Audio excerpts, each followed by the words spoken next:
구독, 좋아요 부탁합니다. 이 책은 우리가 다른 사람들과 이야기할 때 어떻게 하면 서로 더 잘 이해하고 또 내 생각을 똑똑하게 전달할 수 있는지에 대한 이야기야. 마치 머리가 좋은 사람이 말하는 방법처럼 말이지.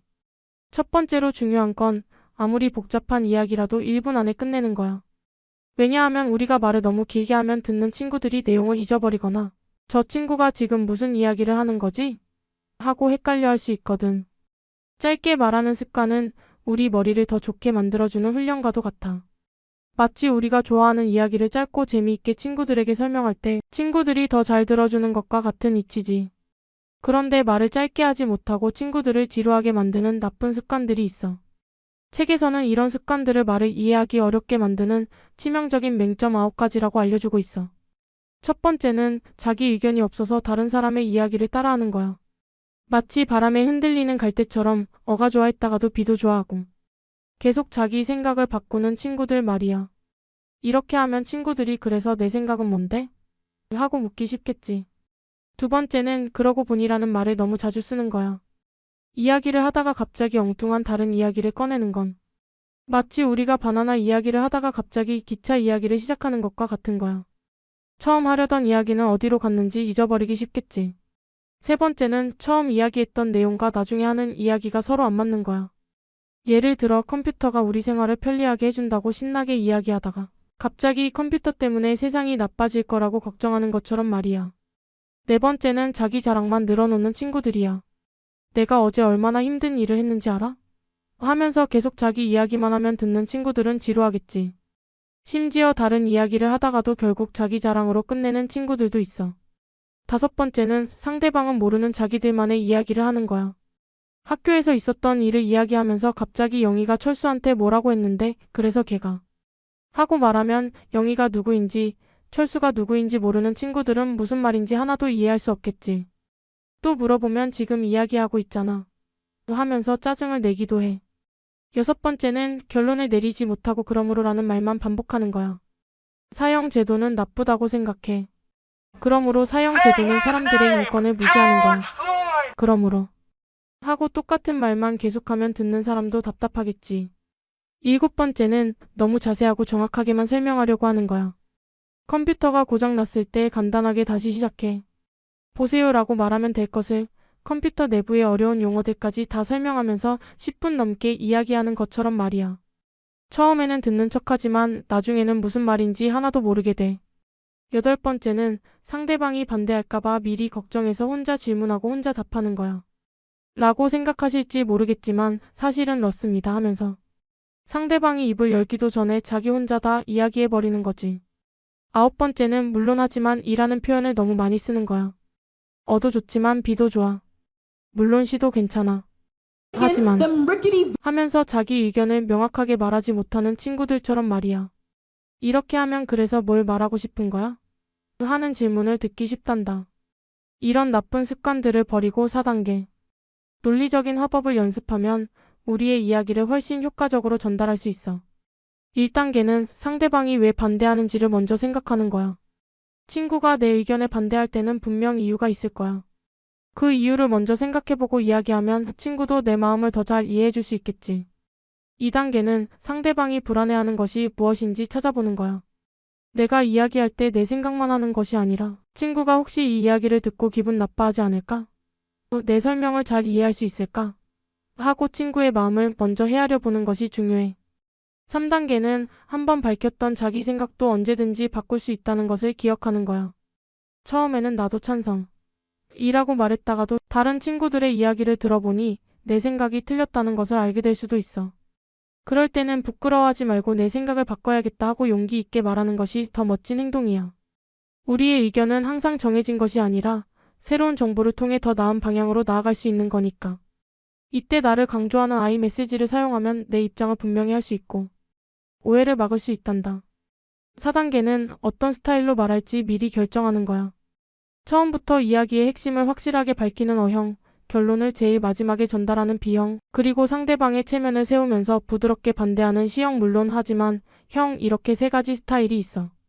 어떤 상황에 어떤 스타일로 말하는 것이 좋을지 생각하고 이야기하는 것이 중요해. 특히 결론을 먼저 말하는 습관을 들이면 이야기가 더 명확하고 빠르게 전달될 수 있단다. 그리고 친구들을 나의 생각에 스르륵 넘어오게 만드는 설득의 비결 14가지도 책에 나와 있어. 마치 가상의 적을 만들어서 싸우듯이 이야기하면 친구들이 더 재미있게 들을 수 있고 상식을 깨는 새로운 이야기를 하면 흥미를 끌 수 있어. 하고 싶은 이야기를 카메라로 클로즈업 하듯이 아주 구체적인 예를 들어서 설명하면 친구들이 머릿속에 그림을 그리듯이 쉽게 이해할 수 있어.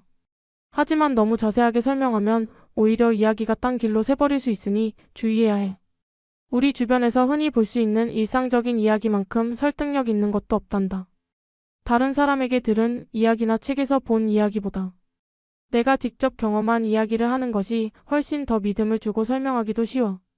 추상적인 설명을 할 때는 꼭 예를 들어서 구체화시켜야 해. 마치 야구 이야기를 하면서 논술 이야기를 설명하는 것처럼 말이야. 적절한 비유를 사용하면 이야기의 핵심을 콕 찔러서 전달할 수 있어. 하지만 억지로 하는 비교는 오히려 안 좋은 결과를 낳을 수도 있으니 조심해야 해. 내 주장에 딱 맞는 데이터를 사용하면 친구들을 더 쉽게 설득할 수 있단다. 부처님도 웃게 만들 것 같은 밝은 미소를 지으면서 이야기하면 친구들도 기분이 좋아지고 내 이야기에 더 귀 기울여 줄 거야. 이야기를 하다가 잠시 멈춤으로써 웃음을 유도할 수도 있어. 너무 심각한 이야기만 계속하는 것보다 중간에 잠깐 쉬어가면 분위기도 부드러워지고 집중도도 높아진대. 말과 말 사이에 조금 길게 쉬어주는 것도 중요해. 마치 노래를 부를 때 숨을 쉬는 것처럼 이야기 중간에 적절한 간격을 두면 친구들이 내 이야기를 더 잘 이해하고 생각할 시간을 가질 수 있거든. 너무 빨리 말하는 것보다 천천히 말하는 것이 자신감 있어 보이고 설득력도 있단다. 짧은 문장으로 임팩트를 주는 것도 좋은 방법이야. 길게 늘어지는 문장보다는 짧고 간결한 문장이 더 강렬한 인상을 남길 수 있거든. 어떻게든 친구들의 호응을 얻고 싶다면 나의 실패담을 이야기하는 것도 효과적이야. 완벽한 모습만 보여주는 것보다 솔직하게 실수했던 이야기를 하면 친구들이 더 인간적으로 느끼고 마음을 열 수 있대. 왜? 또는 빼? 하고 궁금증을 유발하는 질문을 던져서 상대방의 관심을 끌 수도 있어. 부탁을 할 때는 감정에 호소해서 진심을 전달하는 것이 중요해. 상황에 따라서 효과 만점 설득법도 달라진단다. 말이 너무 길어질 때는 서두에 3가지 이유를 제시해서 이야기의 뼈대를 먼저 보여주는 것이 좋아. 3이라는 숫자는 듣는 사람도 말하는 사람도 편안하게 느끼는 숫자래. 상대방의 이야기를 들을 때는 짧게 요약해서 다시 말해주는 연습을 하면 상대방도 아, 내 말을 잘 이해했구나 하고 안심하고 더 이상 같은 말을 반복하지 않게 된대. 하지만 화가 난 친구의 이야기를 요약할 때는 조심해야 해. 어려운 말을 해야 할 때는 쉽고 재미있는 캐치프레이즈를 사용해서 친구들의 관심을 끌고 내용을 쉽게 전달할 수 있어. 마치 핵심만 콕콕 하는 말처럼 말이지. 이때 적군과 아군을 명확히 구분하면 더 효과적이래. 협상을 해야 할 때는 마지막으로 타협할 수 있는 지점을 미리 정해두는 것이 좋아. 그래야 서로 기분 상하지 않고 적절한 합의점을 찾을 수 있거든. 다른 사람에게 부탁이나 제안을 할 때는 하나의 의견만 구체적으로 말하는 것이 더 효과적이야. 이것도 해주고 저것도 해줘 하는 것보다 내일 아침까지 이것 하나만 부탁해 라고 명확하게 이야기하는 것이 듣는 사람도 헷갈리지 않고 더 잘 들어줄 수 있대. 그리고 부탁할 때는 내 의견으로 전달하는 것이 책임감 있어 보인단다. 반대 의견을 이야기할 때는 상대방의 인격이 아닌 의견에만 집중해서 이야기해야 해. 내 생각은 틀렸어. 라고 말하는 것보다 내 의견에는 이런 부분은 조금 아쉬운 것 같아 하고 이야기하는 것이 훨씬 더 좋은 방법이야. 그리고 내 의견에 반대되는 의견을 덧붙여서 이야기하면 상대방도 아, 이 친구는 내 생각도 이해하고 있구나 하고 마음을 열고 더 잘 들어줄 수 있대.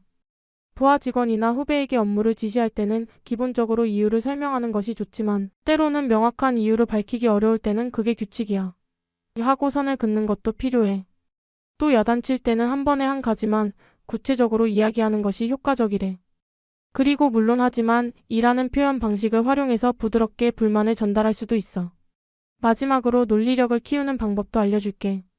다양한 의견을 접하는 연습을 하는 거야. 신문이나 책을 읽을 때 한쪽 입장만 보지 말고 여러 가지 의견을 읽어보고 생각해보는 것이 도움이 된대. 특히 신문의 독자 투고란을 읽으면서 찬반 양쪽의 근거를 생각해보는 것은 아주 좋은 훈련이야. 2시간짜리 드라마를 보면서 이야기에 모순되는 부분을 찾아보는 것도 논리력을 키우는 재미있는 방법이야. 실제로 일어나지 않은 상황을 상상해보는 것도 도움이 된대. 만약 그때 하지 않았다면 어떻게 되었을까? 하고 생각해 보는 거지. 우리 주변의 사소한 일과 사회 전체의 큰 흐름을 연결시켜서 생각해 보는 연습도 필요해. 어떤 아이디어가 떠올랐을 때는 우선 술자리에서 친구들에게 가볍게 이야기해 보면서 반응을 살펴보는 것도 좋은 방법이래. 항상 예스 또는 노로 생각하는 습관을 들이면 내 생각을 더 명확하게 정리하고 이야기할 수 있게 된단다.